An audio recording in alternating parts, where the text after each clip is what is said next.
Everyone. आज हम अपने इस फर्स्ट लेक्चर में इंट्रोडक्शन देखेंगे ज़ूलॉजी का कि ज़ूलॉजी है क्या। तो what is zoology? Zoology is one of the broadest field in science. Zoology जो है बेसिकली एक ब्रॉडेस्ट फील्ड है साइंस की, जो 2 ग्रीक वर्ड्स से इवॉल्व हुई है, जिसमें ज़ू का मीनिंग होता है एनिमल्स और लिविंग बीइंग, जबकि लोगोस मीनिंग होता है स्टडी और discover. So zoology is the scientific study of animals in which we study the physiology, classification, behavior, embryology and their interaction with their ecosystem। मतलब कि zoology scientific study है animals की, जिसमें हम study की फिजियोलॉजी मतलब उसके स्ट्रक्चर्स को हम स्टडी करते हैं, क्लासिफिकेशन को देखते हैं कि एनिमल्स को किस तरह क्लासीफाई किया जाता है डिफरेंट कैटेगरीज़ में।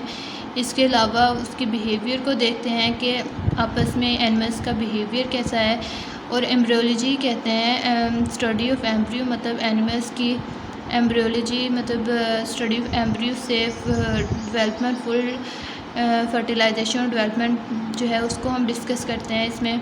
And their interaction with their ecosystem, मतलब कि एनिमल्स अपने इन्वायरमेंट के साथ इंट्रैक्ट कैसे करते हैं, इस चीज़ को हम इसमें डिस्कस करते हैं। तो so in this we also discuss about evolution and genetics.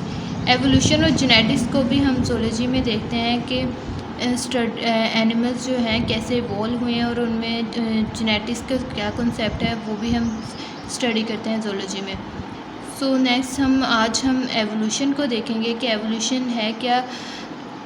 सो इसकी डिफाइन देखेंगे तो the process by which organism change generation over generation and leads to the development of new species.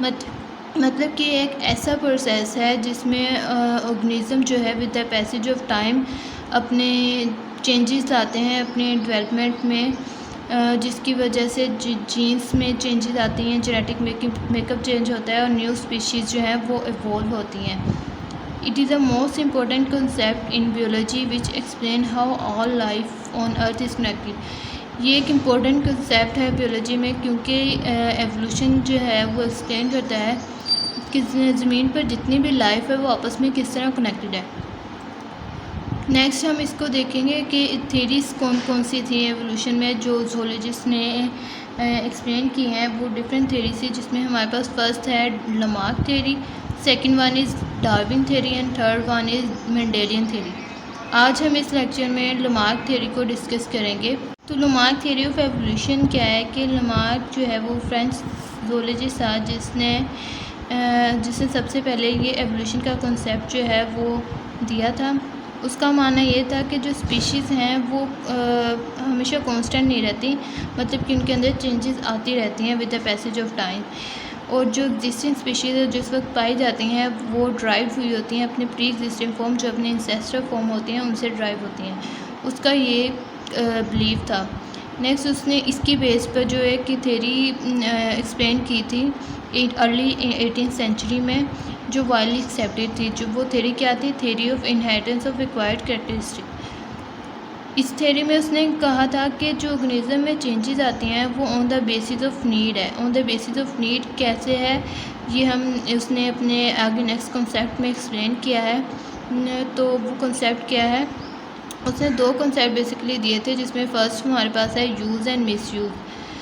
Use and miss use में उसने क्या कहा था कि जो ऑर्गेनिजम्स हैं वो अपने जिन ऑर्गन्स और बॉडी पार्ट का ज़्यादा इस्तेमाल करते हैं वो with the passage of time जो है वो ज़्यादा से ज़्यादा स्ट्रॉन्गर और बिगर होते जाते हैं।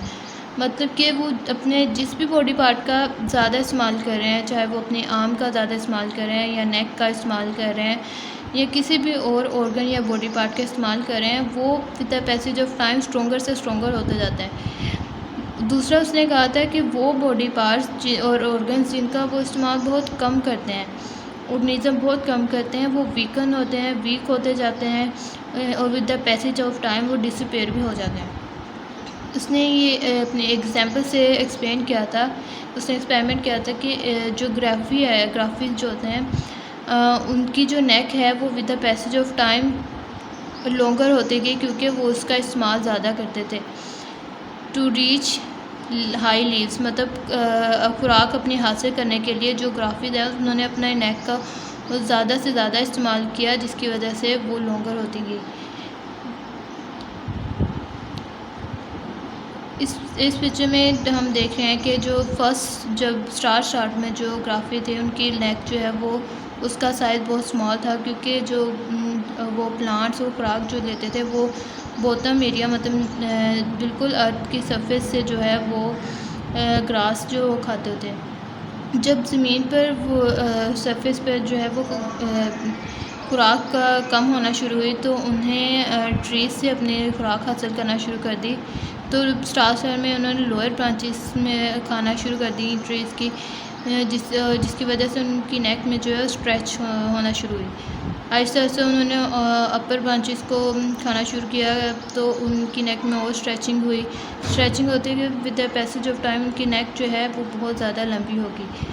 तो लमार्क ने ये कहा था कि इनकी नेक जो है लॉन्गर इस वजह से हुई क्योंकि उन्होंने अपनी नेक का बहुत ज़्यादा इस्तेमाल किया, अपनी इस बॉडी पार्ट जो नेक है वो उसका बहुत ज़्यादा इस्तेमाल किया, जिसकी वजह से वो स्ट्रॉन्गर होती गई और लॉन्गर होती गई।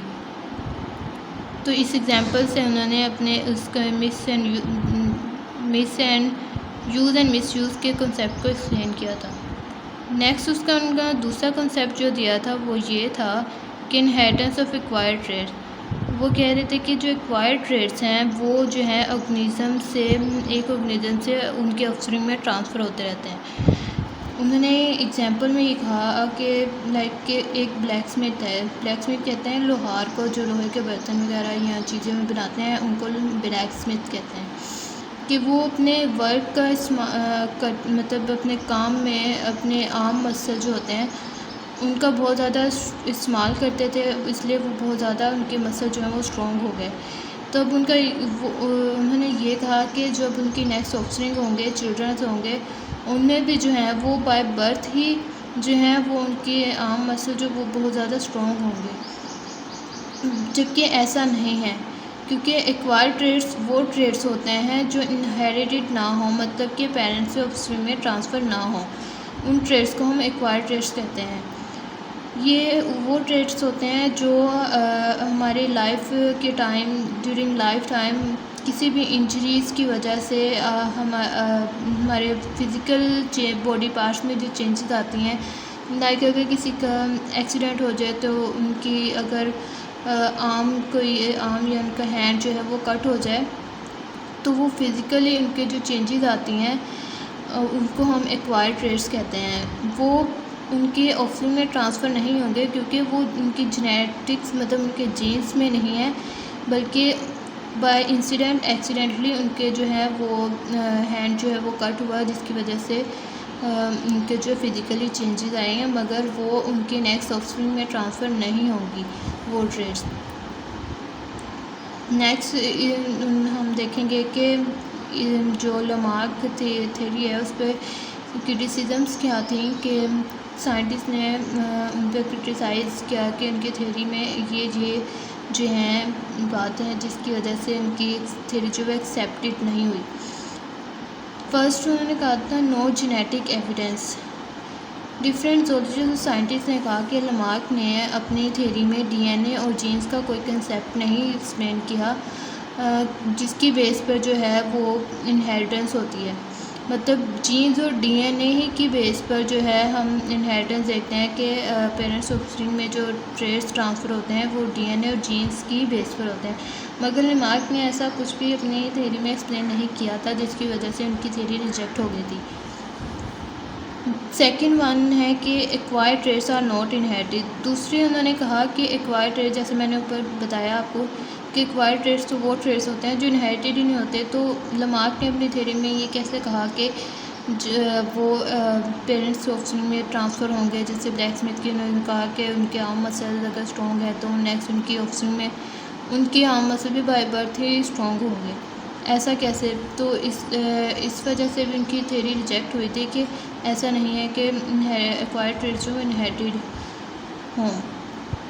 इसमें अगर हम देखें कि अगर एक इंसान जो है वो स्विमिंग की उसके अंदर स्किल्स हैं, उसने खुद अपनी जो लाइफ टाइम के दौरान जो है सीखा है, अब ज़रूरी तो नहीं है कि वो जो नेक्स्ट उनके ऑफस्प्रिंग हैं, उनकी चिल्ड्रन हो, उनमें बाय बर्थ ही वो स्किल हो, ऐसा नहीं होगा, क्योंकि वो उन्होंने खुद अपने से स्किल उन्होंने लर्न की है, ना कि उन्हें इनहेरिटेड मतलब उनके पेरेंट्स से उनकी ट्रांसफ़र नहीं हुई, जीन्स में नहीं है उनके, बल्कि उन्होंने ये लर्न खुद स्किल आपने हासिल की हैं।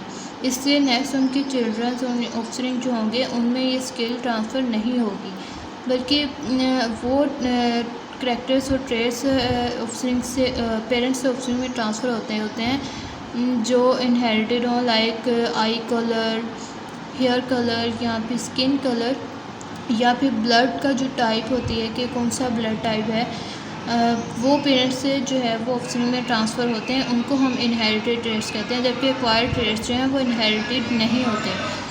सो इस वजह से जो है लमार्क थ्योरी जो है वो एक्सेप्टेड नहीं थी, वो ज़्यादा अरसे के लिए अप्रूव नहीं रही, वो रिजेक्ट हो गई थी।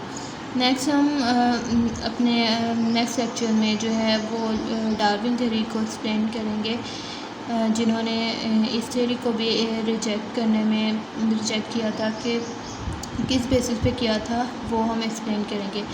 आई होप ये आपको वीडियो अच्छी लगी होगी और आपके लिए हेल्पफुल रही होगी। सो अल्लाह हाफिज़।